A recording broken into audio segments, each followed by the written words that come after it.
Morning, everybody. Welcome to our webinar. It is a beautiful day outside today, so we appreciate taking the time to be with us. Anna, thank you so much. I'll do a little introduction quick, and then I'll pass it over to Anna for the presentation. My name is Elise. I work for TCC Canada, and we are an A to Z business solution provider. We focus on virtual office spaces as well as permanent office spaces. So we offer all of your business needs, things like mail service, mail forwarding. We also do phone services and phone answering. So anything you need virtually. We also offer office spaces. It's a very flexible work environment, especially now that things are starting to open up. We're finding that we're getting companies that are looking for just a couple hours, so we can help you with that. And then we've been running webinars over the last 6 to 10 weeks. I don't even know anymore. But we've been running webinars to help out our community and our clients because our main focus is bringing people together and helping support them through the times that are difficult for them in their businesses. So we've brought Anna on today because she's one of the experts in the health and wellness field. And we know now that, people are getting sick or the weather's getting nicer. We want to be making sure we're really focusing on our health. And she's the perfect person to do that. So I'll pass it off to Anna. Anna, thank you so much again for taking the time. Thank you. Thanks, Elise, and thanks, TCC, for giving me this opportunity to be here today and share some information. And I thank everybody that's joining us virtually. I hope that you're all finding ways to stay physically and mentally healthy during this unusual time that we're in. My name is Anna, and I'm a registered nutritional therapist and a natural health practitioner. I'm the sole proprietor of Perfect Resonance Natural Health Counseling. For over 10 years now, I've been helping people maintain or improve their health through one-on-one consultations that pre-COVID were done in person out of the Marshall Health Clinic. Now I've switched mostly to phone consults or video or Skyping to help clients out. Also, I really enjoyed doing on-site lunch and learns. Again, that was pre-COVID, so this is a great platform to continue to do my lunch and learns through a virtual space. I'm also the primary nutritionist for the Family Service Employee Assistance Program here in Ottawa. So if any of you are affiliated with FSEAP, my services, my consulting services, my lunch and learns may be covered by FSEAP, so that's something that you might want to check out. So for the next 45 minutes or so, I'm going to be giving you sort of the Coles Notes version of my most popular lunch and learn, which is the Fabulous 5, which you see up on the screen right now. So during this presentation, I'm going to be sharing with you the Fabulous 5, the 5 steps to overall good health and well-being. I'm also going to give you an idea of other lunch and learn topics that are available. They're all ready to go. I can also customize them according to an organization's needs. And then I'm going to show you how you can access loads of free nutrition tips and great healthy recipes. We all seem to be spending more time cooking right now. So I have a recipe section on my website with a lot of recipes that you can enjoy. Okay, so let's get started. This is just some legal stuff I have to deal with for every presentation, basically saying that I'm not a medical doctor, I don't diagnose anything. It's still important for you to consult your medical doctor for health issues, and that the information that I'm sharing with you is for educational purposes only. Okay, so now that that legal stuff is out of the way, here's the outline for the Fabulous 5 presentation. There are 5 topics that I'm going to talk about.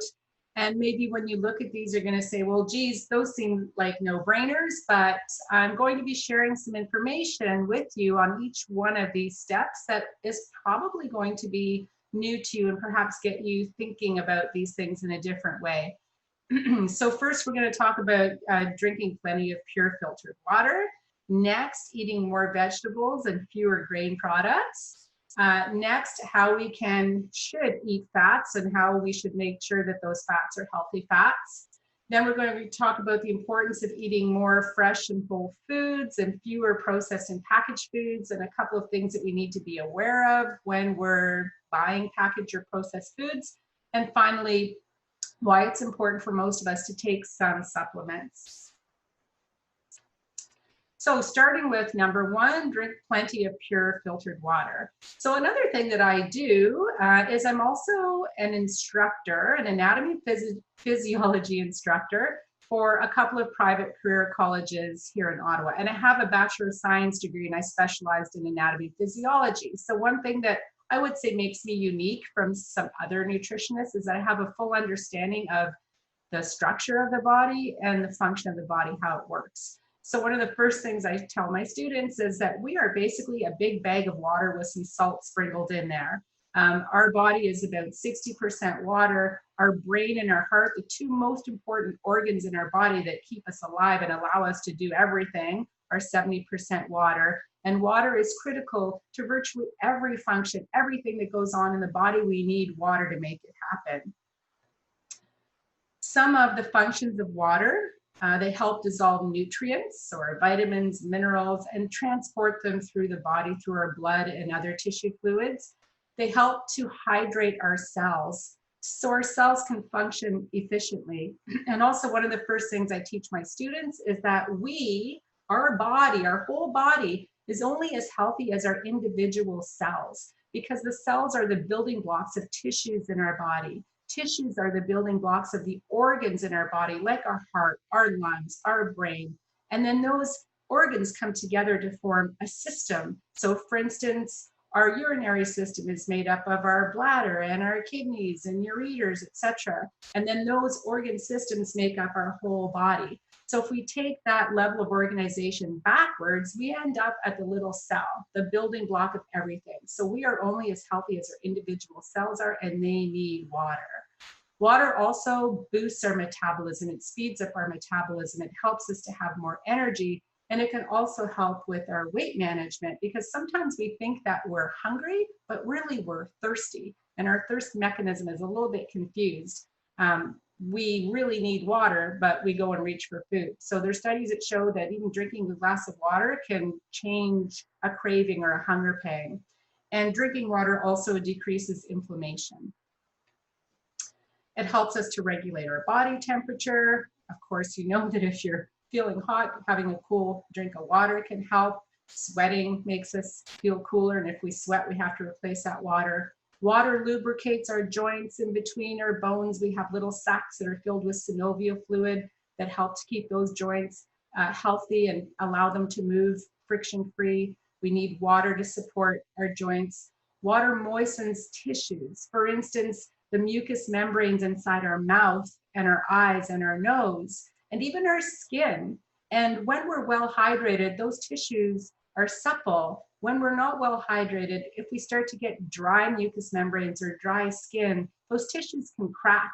And those cracks allow little entries for pathogens like bacteria and viruses to get into our body. So a hydrated body is also a healthier body, because those tissues can keep out pathogens invading bacteria and viruses. Water helps us to urinate. It helps us to have bowel movements, and all of those things are important for flushing out toxins. There's a really great book called Your Body's Many Cries for Water. I have a picture of the front cover here, and it goes through A to Z conditions that can be benefited by just drinking some more water. And I'm going to be mentioning a few books. We all have time to read now. Some of us do. And all of these books, I've put links to them through the store section of my website so that they're readily available for you. So how much water do we need? Well, most references say that the average adult requires about 2,500 milliliters of fluid. So most of it should be water, but we can also get water from certain foods that we eat, specifically fruits and vegetables. And one of the blogs on my website is how to eat your water. So some things like watermelon, strawberries, celery, tomatoes. There are some fruits and vegetables that have a high water content, so we can get some fluid from eating those foods, but we should get most of our hydrating water from drinking water. And we're all different. If you exercise more, if you sweat more, we all probably have slightly different needs, but a little rule of thumb is that you take your weight in pounds, you divide it by 2, And then that's the amount of water that you need in ounces per day. So as an example, if you weigh, let's say 160 pounds, you're going to divide that by 2 to get 80 pounds. And so you would need 80 ounces of water a day. Okay, that's quite a bit of water. Something that I do is even I forget to drink water if it's kind of not in my face. So every morning and every afternoon, I fill up this glass bottle with water. It's a liter. So I try to drink one of these before lunch, and I try to drink one between lunch and dinner. And then I know that I've done a pretty good job of getting my water requirements fulfilled for that day. A few other recommendations when you're drinking water. Try to have most of your water between meals. And if you're drinking water with a meal, try to avoid more than 1 glass of water per meal. Because what can happen if we have too much water with our meals, it can dilute the digestive enzymes in our stomach, and then we don't digest our food very well. Also, especially when you're drinking water with a meal, room temperature is best. And that's because the enzymes that help us digest our food, that work in our stomach and our intestines, they work optimally at body temperature. So when we're drinking icy cold drinks with our meal, it kind of makes that environment, our digestive environment, cold, and then those enzymes can't work as well as they would like to. Also, it's best to space your water out in 4-ounce drinks. Our body does a really good job at using it all when we give it even vitamins or minerals and water throughout the day in smaller amounts. So it doesn't do us much good if it's 2 o'clock in the afternoon and we go, oh no, I forgot to have my water, so I better guzzle 2 liters right now. The only thing that's going to do is have you running to the bathroom for the rest of the day. Because if you imagine your sort of dehydrated body as a dry sponge that's been sitting under your sink for months and months, and then you go to use it and you hold that dry sponge under the tap and the water just kind of flows over it at first, because it's so dehydrated it can't even absorb or do anything with the water. So it's best to have your water spaced out during the day. And if you can, filtered water is best, even if it's a Brita filter that will take out the chlorine, for instance. We have a reverse osmosis filter under our kitchen sink that takes virtually everything out of our water. This water is just meant to hydrate. We don't need to get vitamins or minerals or anything else from our water. We can get that from our food. Okay. And while we're doing such a good job of focusing on getting more water into our body, we should also be aware that certain things that we might eat or drink during the day can be diuretics. And a diuretic is something that makes us lose water. So it's going to make you pee more. Some examples are caffeine, so coffee. So if you're going to have a cup of coffee, make sure you're having a glass of water. Maybe some of you notice that when you drink more coffee during the day, you're running to the bathroom more often. Alcohol has that effect as well. Soft drinks also, we shouldn't really be drinking soft drinks anyway. It's just a lot of sugar that we're putting in our body, and we don't really need the carbonation in there either. And high protein diets, whether that's through food or using protein powders, those can also cause us to lose water. So we should be aware of those things and maybe limit them, or be aware that we should drink a little bit more water if we're consuming any of those substances. Point number 2, eat more veggies. Well, obviously, Mom always told us, eat more veggies and fewer grain products as well. And I just wanted to show you the difference between the 1992 food guide, which wasn't really, like, it's not ancient, it's not that long ago, and the latest food guide that came out. So not that long ago, we were being told, if you look at the 1992 version of the food guide, you can see the most prominent arc here is grain products. And at the time, I believe they were saying to have 10 to 12 servings of grains a day. And a serving is a slice of bread. So can you imagine eating 10 to 12 slices of bread a day? Not a chance. So now we know that's not such a good idea. And what we should be focusing our diet on is fruits and vegetables. So the latest version of the Canada Food Guide, in fact, they're not focusing so much on food groups.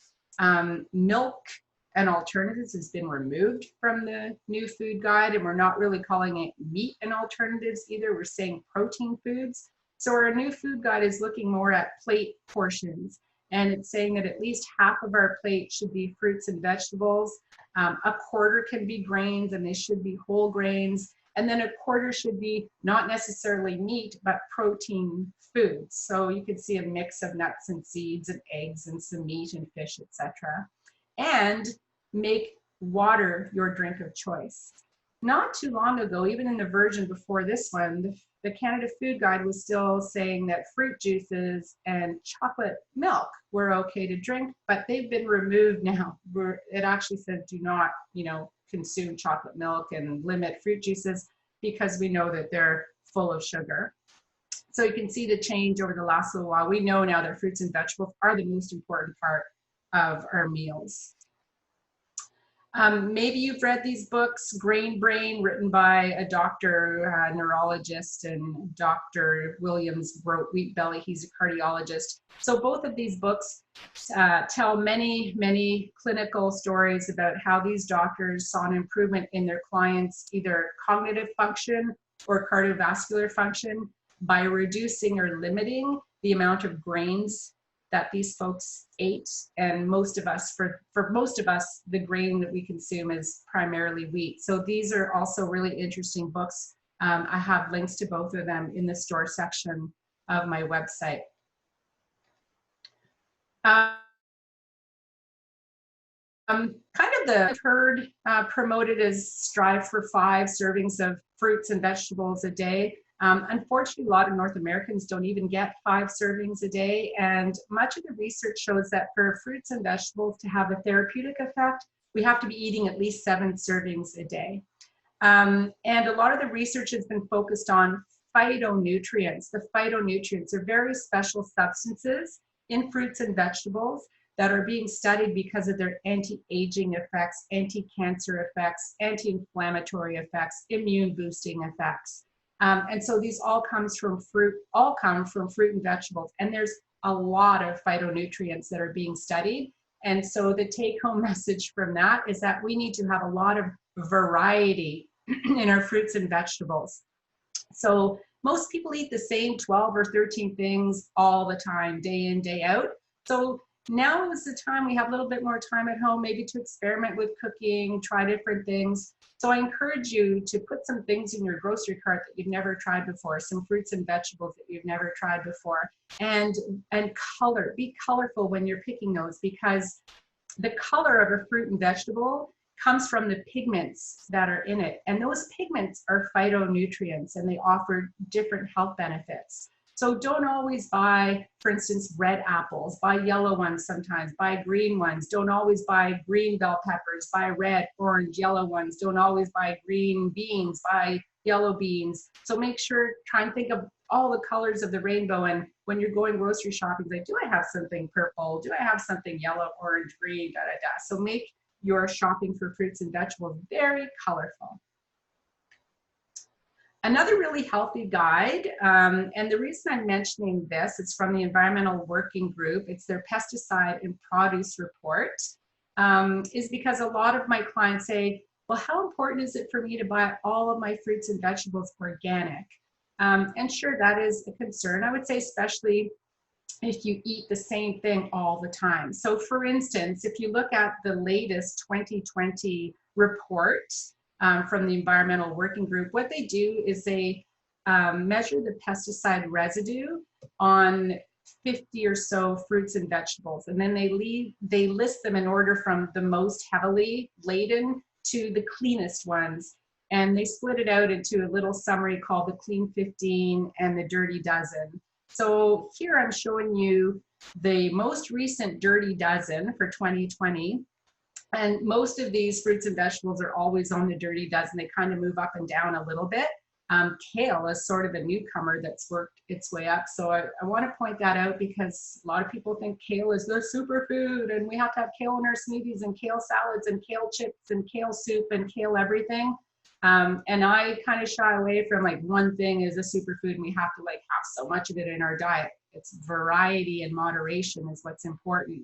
So for instance, if you told me, well, I have like 2 little kids and all they like to eat is apples. So I buy a lot of apples and we eat apples and I make applesauce and apple jelly and we drink apple juice and apple. I'd say, well, you know what?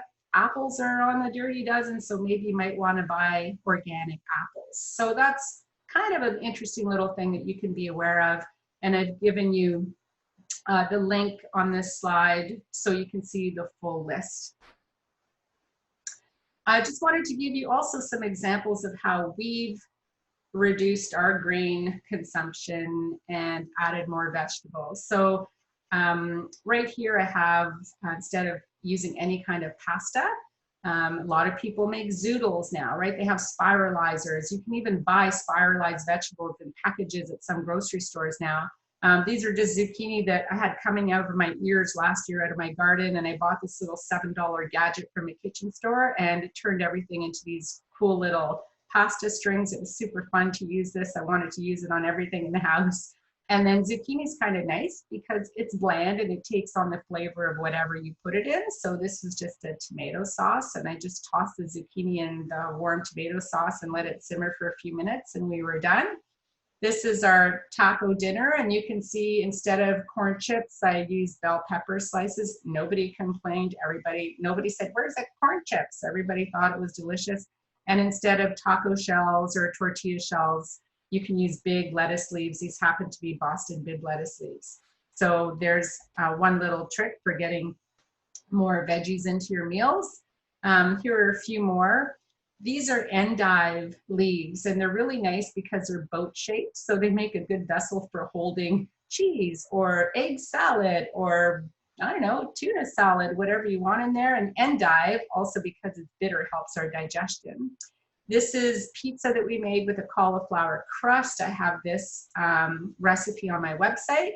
And this is a quiche. You could use any greens with it. And the crust is made out of crushed nuts. I have that recipe on my website as well. And this is egg salad that we served.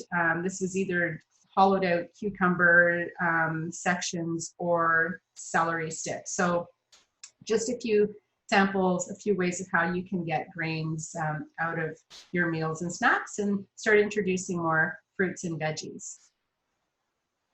The other thing I want to mention about grain products is a lot of people are gluten-free, going gluten-free. Some people have to do that because they have celiac disease. Some people have gluten sensitivities, but not everybody has to go gluten-free. And gluten-free does not mean healthy.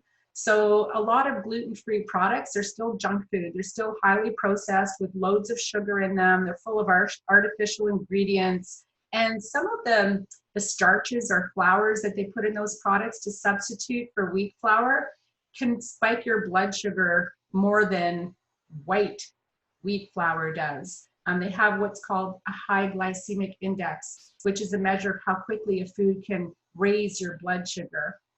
So be aware of that not all these gluten-free products are healthier for us. And do we really need them? Do we really need them, or can we live without them? So be a good label reader. The third topic that we need to be aware of is fats. And a lot of people hear the word fat and they say, oh my gosh, I can stay away from fat. I buy low fat, no fat, everything. And when it comes to our health and nutrition, fat is one of the most important things we need to understand. And unfortunately, it's one of the most misunderstood topics. And being misinformed about fats or avoiding them completely can be one of the worst things you do for your health. It can actually cause weight gain, heart issues, cardiovascular issues, and a whole host of other health issues. So we're going to spend a little bit of time talking about fats. And in fact, it's such an important topic that a few years ago, I was asked if I could turn my Skinny on Fats 90-minute webinar into a pre-recorded webinar and make it available on my website. So it is now on my website. It's available for purchase. It's $20. It's a 90-minute webinar. And then when you purchase it, it's yours and you can watch it over and over again. So fats, including saturated fats, like saturated fats are solid at room temperature. So for instance, butter or an animal fat, and cholesterol. And when people hear like butter and cholesterol, they go like, oh, instant heart attack. But saturated fats and cholesterol are actually very important, critical for our health, including the proper functioning of our nervous system. Our brain has a lot of fat in it. Our nerves are coated with a myelin, which is a type of fat.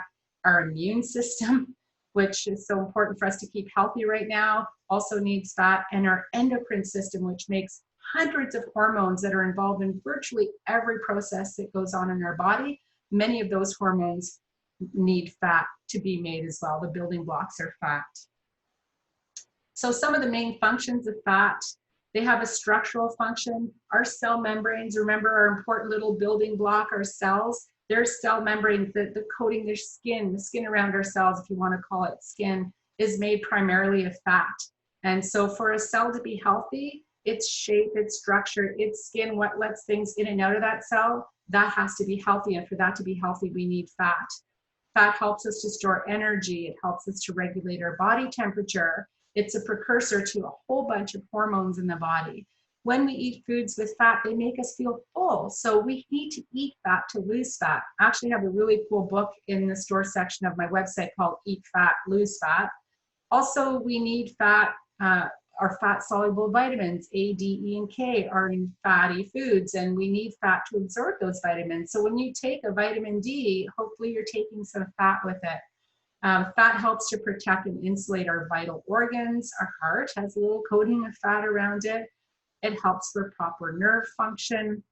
It's a major part of our brain. So we have to be careful about all of these no or low fat everythings, especially if Mother Nature didn't give them to us like that. So for instance, if you eat dairy products, milk is not 0% fat when it comes out of a goat or a sheep or a cow. And in fact, in the 80s, when we went on this great big zero fat, low fat craze, guess what happened? Did obesity go down? No. Did cardiovascular disease go down? No. Those rates kept going up and up, even though there was this proliferation of zero and low fat foods on the market. So be aware of all of these no, low fat everything, especially if in their natural state, they would have fat in them.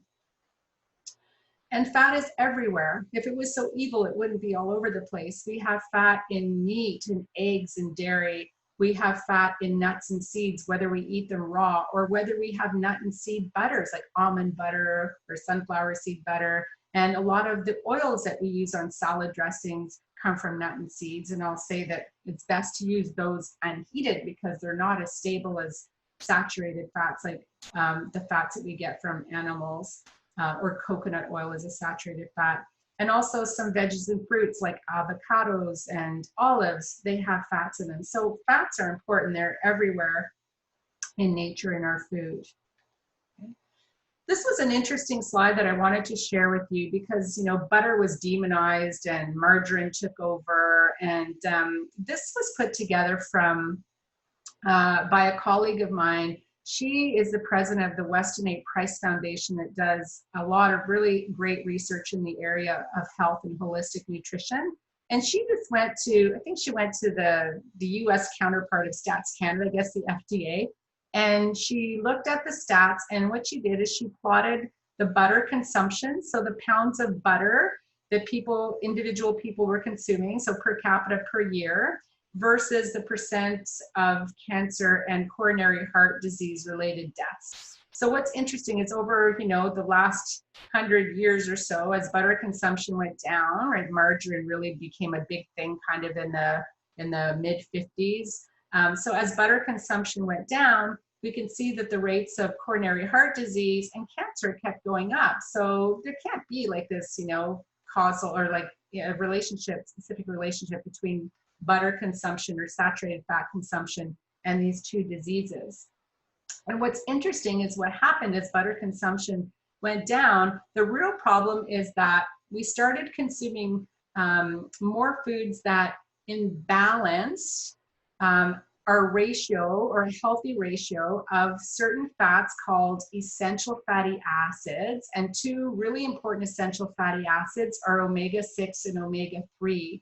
So as we moved away from, you know, natural fats or, you know, butter that your grandma could make in her kitchen, it's pretty impossible to make margarine in your kitchen.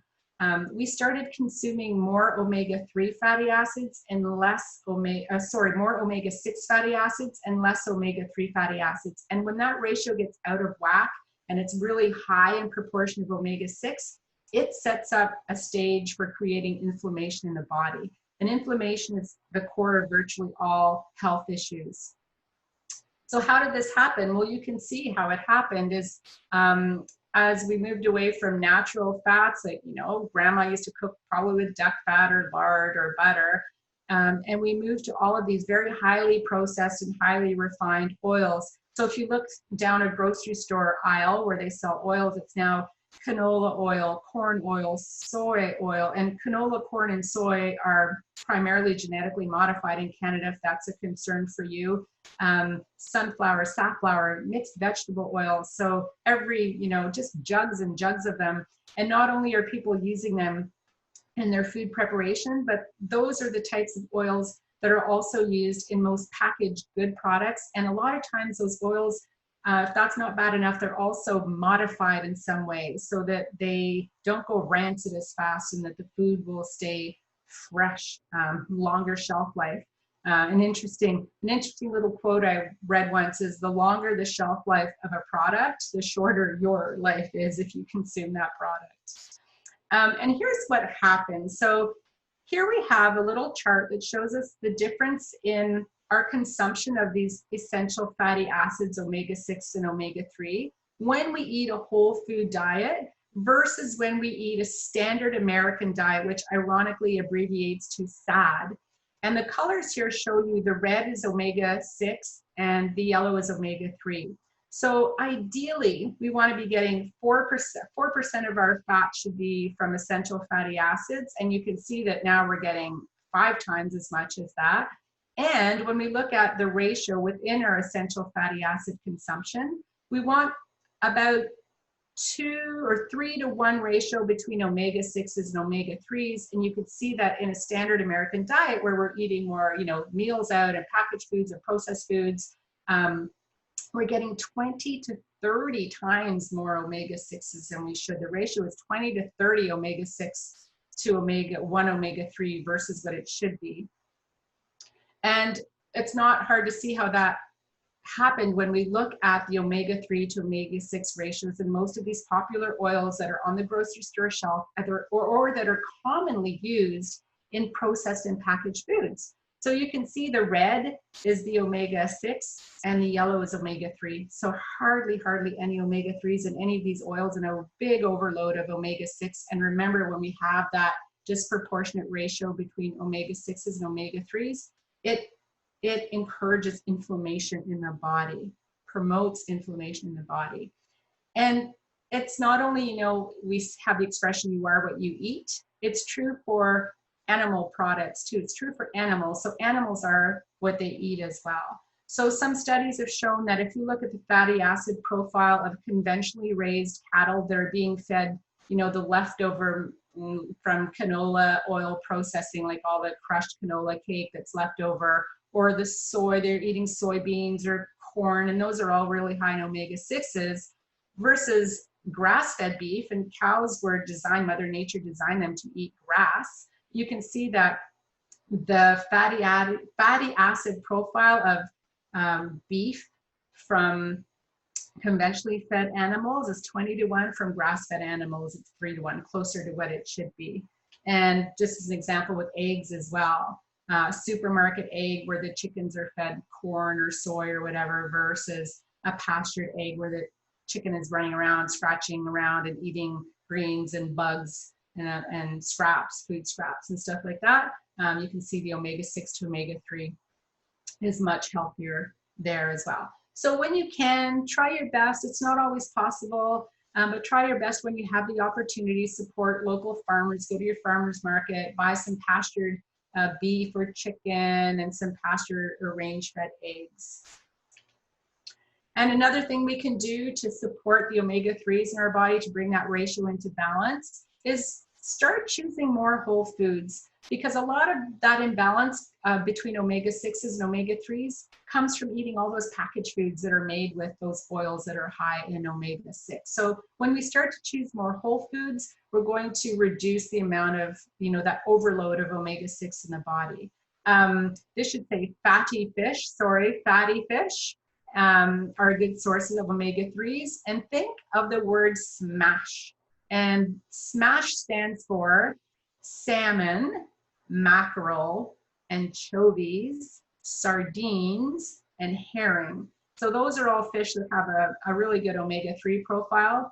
Chia seeds and ground flaxseed or flaxseed oil also are a good source of omega-3s, and walnuts are a nut that has a lot of omega-3, a good amount of omega-3 compared to other nuts. And just a word of caution though, omega-3 essential fatty acids, they can go rancid pretty quickly. So when you're buying walnuts, like, you know, if you're buying them from a bin, you can sort of take a little smell first. Hopefully you understand what rancid means. Like you can tell if a nut smells rancid, or you can actually ask, you know, could I just taste one of these nuts? I want to see what it tastes like. And you should use them up. Don't buy like a month supply. Just buy what you're going to use in the next little while and keep them in the fridge or freeze them even to preserve the oil. One fat that we know for sure is really unhealthy for us is trans fats. And trans fats became really popular in the 1960s with you know, margarine and all these spreads that were made with oils that are typically in liquid format.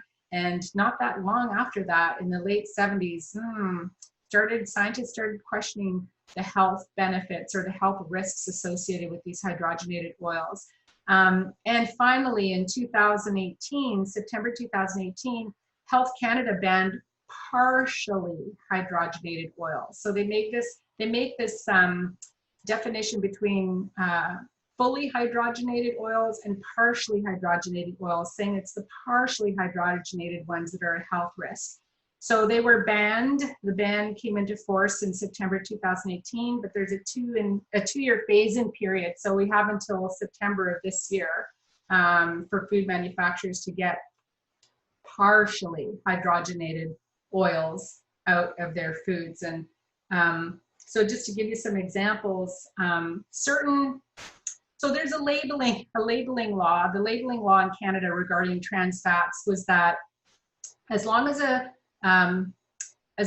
as there was less than 0.2 grams of trans fats per serving of a food manufacturer was allowed to say that their food was zero trans fat or no trans fat if it had less than 0.2 grams of trans fats per serving. So food manufacturers use that as a loophole, and they made their serving size so small enough so that there would only be 0.2 grams of trans fat per serving. But nobody actually ate the serving size that would give them less than 0.2 grams of trans fat. A serving size was probably 10 or 20 times that amount. So unknowingly, now you're eating a food that's full of trans fat. So here's a few examples where it says on the label trans fat free, but when you go down here, you see it says hydrogenated vegetable oil. Also, there's some of the worst oils, cottonseed and rapeseed oil. And you might say, well, yeah, but you know, is that fully hydrogenated fat or partially hydrogenated fat? If you want to use the argument that fully hydrogenated oils are safe. So I tried finding out, and I emailed this company 5 or 6 times to ask them if the hydrogenated vegetable oil in their product was fully hydrogenated or partially hydrogenated. I just said, can you tell me if there is any partially hydrogenated vegetable oil? Because my understanding is that they don't have to specify if they put hydrogenated vegetable oil on a label, if it's fully or partially. And I tried 6 or 7 times to get a straight answer, and it didn't. So that doesn't sit well with me. Here's another example where we have zero trans fat and there's hydrogenated soybean and cottonseed oil. So read your labels. If there's any descriptor like partially hydrogenated, hydrogenated, whatever, fill in the blank oil, cottonseed, soy, sunflower, I would say leave it alone. So become a really good label reader and be aware of the fact that people are starting to turn on to, oh, okay, the word hydrogenated oil, not a good thing. So if I see the word hydrogenated, I'm not going to buy the product. So now food manufacturers are changing the lingo, and it's not hydrogenated anymore, but they're refining it or processing another way and using words like interesterified blah, blah, blah oil or modified blah, blah, blah oil. So just be aware of that. And if the oil has been modified, interesterified, hydrogenated, I would suggest avoiding it. So if we can buy more fresh and whole foods and fewer processed and packaged foods, we're going to address 3 big issues. First of all, we're not going to be buying things that have these modified oils in them. So it's going to eliminate or decrease our consumption of trans fats and unhealthy modified fats. We're also going to eliminate the amount of sugar or hidden sugar that we consume. And I've included a website here called sugarstacks.com. If you have time, check it out. They have a very unique way of showing you how much sugar is in a variety of foods that we eat, mostly packaged foods, and even some foods that you might think are really healthy, like flavored yogurts or granola bars. And also you'll be eliminating additives, artificial flavors, and colors when you buy more packaged foods. And a lot of these additives, artificial flavors, and colors are the source of certain food sensitivities or reactions or eczema or allergies.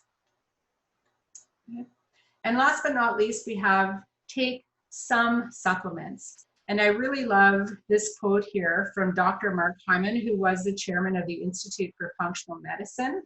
And he says, if people eat wild, fresh, organic, local, non-genetically modified food grown in virgin mineral and nutrient-rich soils that has not been transported across vast distances and stored for months before being eaten, and work and live outside, breathe only fresh, unpolluted air, drink only pure, clean water, sleep 9 hours a night, move their bodies every day, and are free from chronic stressors and exposure to environmental toxins, whew, then perhaps they might not need supplements. So I don't know about you, but I cannot put my hand up and say, yep, I do all that stuff.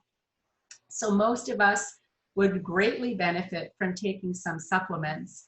And one of the things that I do with my clients on their first visit is I ask them to show me all the supplements that they're taking. And I had clients that would come into my office with a box or a cooler bag with 10, 15, 20 or more bottles of supplements. And so I would take my time and go through each one with them and say, why are you taking this? And it's like, well, my neighbor said it would be good for my joints, or I saw it on Dr. Oz. I'm not really sure why I'm taking this one. And when I went through all the supplements, they weren't even taking the ones that are basic, what I feel are foundational to maintaining and improving our health. So in this section, I want to tell you what my kind of top four, actually top three, and the fourth one I've kind of squeaked in there. So that's what we're going to do next. And those, my top three supplements that I take every day, all the time, all year round, are vitamin D, probiotics, and an omega-3 supplement. Maybe sometimes a multivitamin, multimineral, depending on what time of year it is, depending on how I feel I'm doing with my food, how I'm eating, if I'm eating well, if I'm eating healthy. So I don't often take a multivitamin or multimineral. So I'm going to spend most of my time on the first three, starting with vitamin D. And vitamin D is known as the sunshine vitamin, but it's not as easy as, oh, I'm going to go outside now for 10 minutes and I'll have all the vitamin D that I need. It's not that easy. There are a lot of factors that are involved. We need to have enough cholesterol in our system. We need healthy skin. We need healthy thyroid, liver, kidneys. The sun has to be strong enough to initiate the whole process. And for us here in Canada, between the months of October, starting in October and ending in March, the sun isn't really strong enough for us to make vitamin D. And in fact, I call flu season vitamin D deficiency season. Taking vitamin D is one of the best things we can do to boost our immune system and help us hopefully to get through flu season. So vitamin D, really important for us to take it every day. And these are, it's from the Vitamin D Society, really great website to check out. Tons of research, tells you, what your levels should be, how to test your levels. And it has a list of A to Z conditions that can benefit from vitamin D supplementation.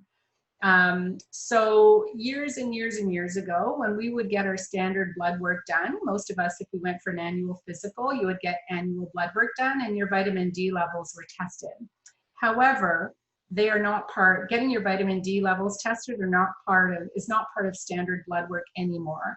And likely because most of us were deficient. So I've read different reports where it says anywhere from 2/3 to 90% of Canadians are deficient in vitamin D. So instead of spending the money testing people on something we know that most of us are going to be deficient in, the recommendation was, okay, we're not going to do routine testing. Let's just start telling Canadians that they should be supplementing with vitamin D. And you hear the average recommendation is 400 international units to 1,000 international units a day.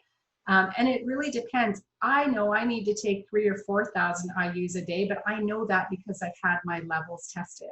So it's important to get your levels tested. And then I would suggest that once you get the number, not just the number, but the units of measurement, then you compare that to what the Vitamin D Society has on its website for being in a therapeutic range. Okay, so good idea to get your levels tested if you've never had them tested before.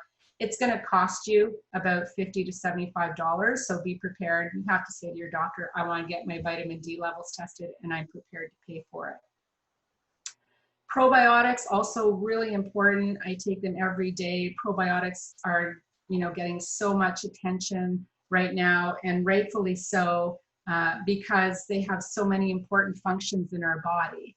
When we think of probiotics, we typically think of supporting our digestive health. That's for sure one thing that they do.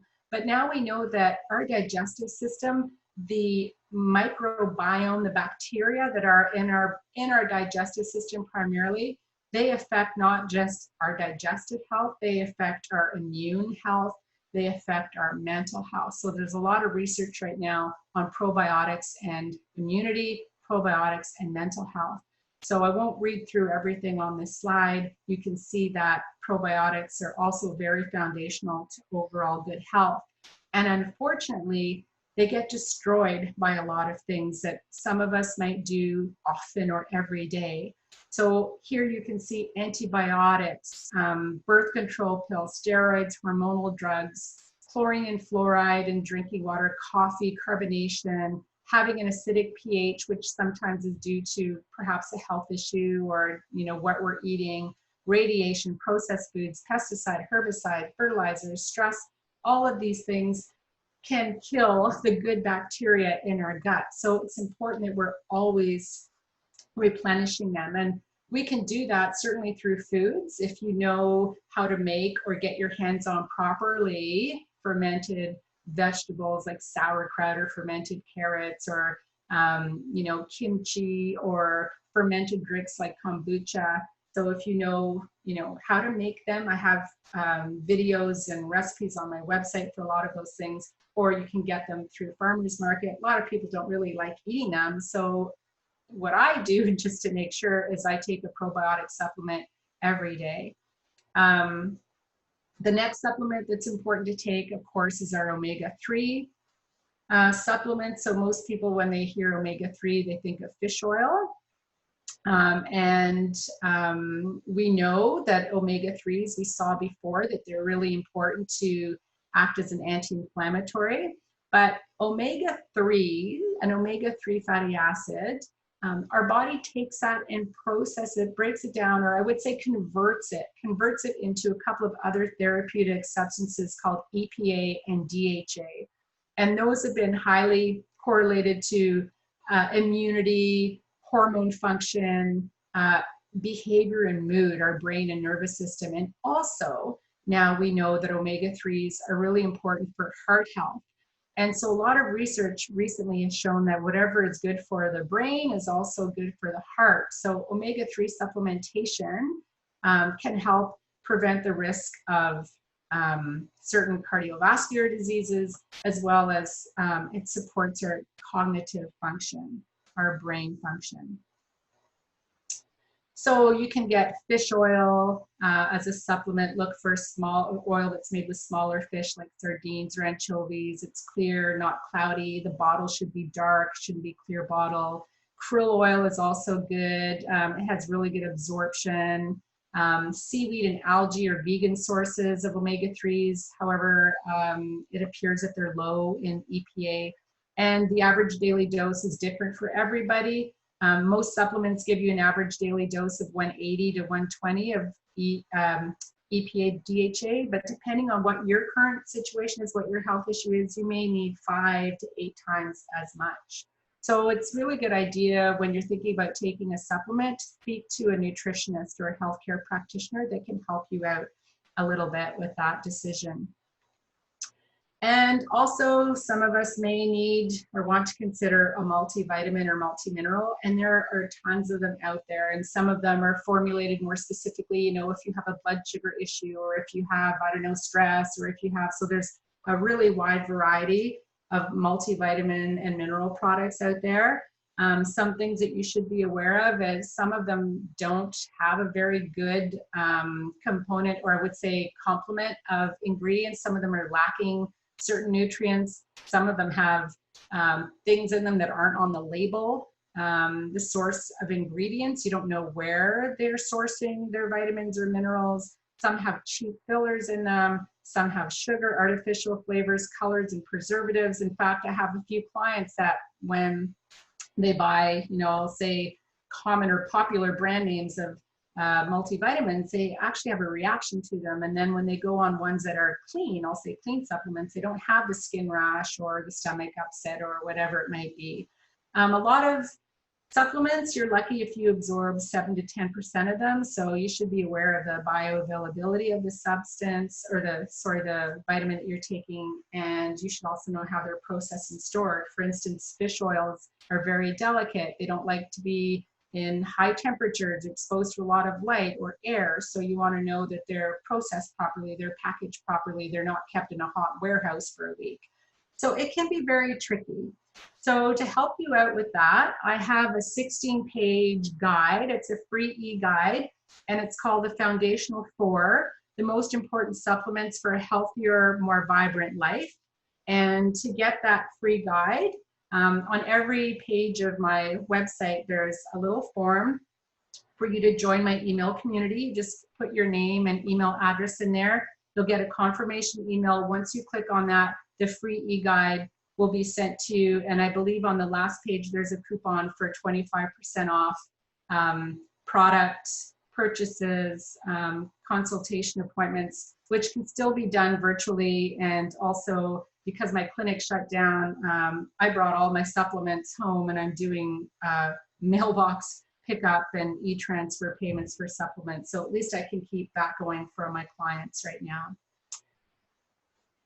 So that's everything I wanted to share with you about the Fabulous 5. I want to just quickly tell you about a few other topics, lunch and learn topics that are available. But first I want to say, if during this presentation you said, wow, I do a lot of those things, I'm in really good shape, or maybe you said, oh my gosh, I don't do a lot of that stuff. How the heck am I going to do all of this?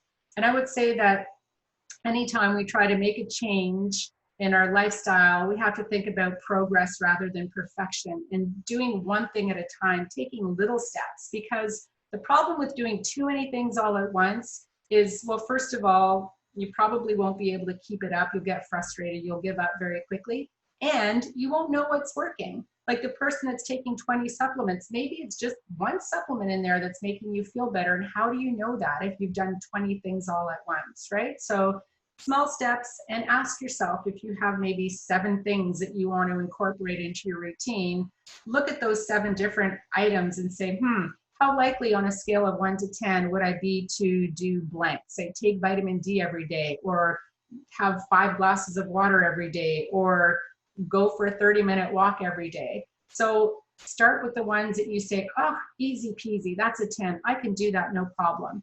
And then once those are just ingrained in your daily routine, they're no-brainers, you just do them, then add something else. And you know, it can take anywhere from 3 weeks to months to get a new habit going. So take your time, you know, progress rather than perfection.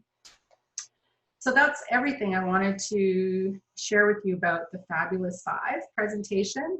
And I just want to let you know that I have a number of other lunch and learns that can be done virtually right now through this pandemic time. So if you're in the position to set one of these up for your office or get one going in your office, there's one called Get Cart Smart, where we walk through a grocery store and I tell you what to leave on the shelf, what to put in your cart. There's a webinar on balancing our blood sugar, because that's a huge health issue. How to manage stress, how to keep your heart healthy, the Skinny on Fats, which is a pre-recorded one available on my webinar, digestive support, a big issue for a lot of people, bone support, either osteoarthritis prevention and care or osteoporosis prevention and care. You can get more information on Lunch and Learns on my website. This is the landing page of my website, so you can see right here, get more info on Lunch and Learns. And you can also stay connected with me by checking out my website. Here's a search bar for you to look up any topic you want. The subscription page for my emails. I try to send out a couple of really good tips or recipes or videos a month. You won't get bombarded with emails every day. This is my Facebook page where I try to put timely research. So this was some research that's coming out about how COVID-19 mortality seems to be worse if we have a vitamin D deficiency. Sometimes I'll show you what I'm eating or making for breakfast, lunch, and dinner. Also, I'm on LinkedIn. So this is a post I made this morning because we're going into sunscreen season, to be aware of what you're putting on your body just as much as what you're putting in your body. So I've got a link to a guide to safer sunscreens. And here's my contact info. If any of you have any questions, please feel free to reach out through me, email info@perfectresonance.com, or you can call or text me at the number provided on your screen. So I hope you find that helpful. I hope you all continue to stay safe and healthy and take control of what you can and let the other stuff go. And once again, thank you very much for spending this time with me, and thanks to TCC for giving me this opportunity. Thank you so much, Anna. That was fantastic. And I think one of my favorite things is to see the difference of the nutritional guides from when it first came out in '92 to what it is now, right? I mean, it's so different, and I feel like there's so much more variety in it, which is so much more inclusive for people. And it's a lot easier to get what you need when you see it put down on a plate like that. So Exactly.